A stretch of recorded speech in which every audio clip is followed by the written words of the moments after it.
Hello friends, this is Manish Patil, motivation का बाप। दोस्तों, आज की हमारी कहानी एक पंडित और वैश्या की।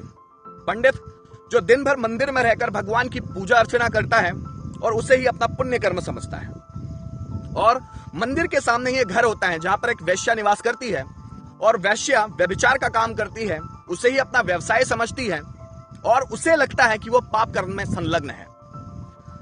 एक दिन अचानक दोनों की मृत्यु के बाद दोनों ही यमराज के द्वार पहुंचते हैं।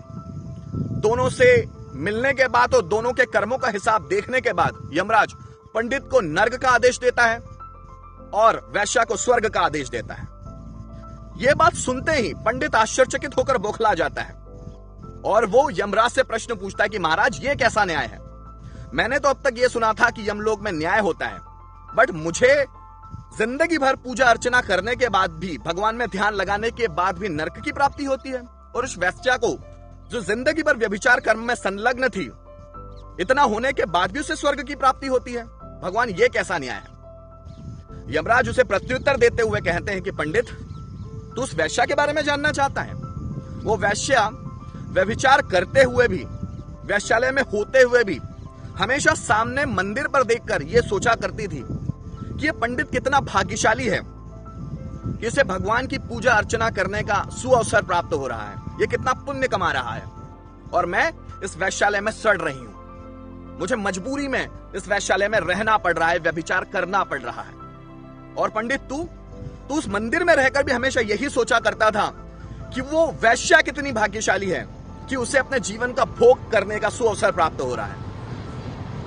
और इसके बाद पंडित निरुत्तर हो जाता है। दोस्तों, यही हमारी लाइफ होती है। हमारे आसपास के लोग या हम ये सोचते हैं कि कुछ सामाजिक और कुछ धार्मिक कर्म करने से, या किसी भी तरह के फूल चढ़ाने से, माला फेरने से, या भगवान का नाम स्मरण करने से हमें स्वर्ग की प्राप्ति होगी, चारों धाम घूमने से हमें स्वर्ग की प्राप्ति होगी, कुछ दान दक्षिणा करने से हमें स्वर्ग की प्राप्ति होगी। तो दोस्तों, ये ख्याल ही पूरी तरह से बेबुनियाद।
तो दोस्तों, ये डिपेंड करता है हम पर कि हमें स्वर्ग मिलेगा या नर्क मिलेगा, हमारे भौतिक और मानसिक कर्मों पर।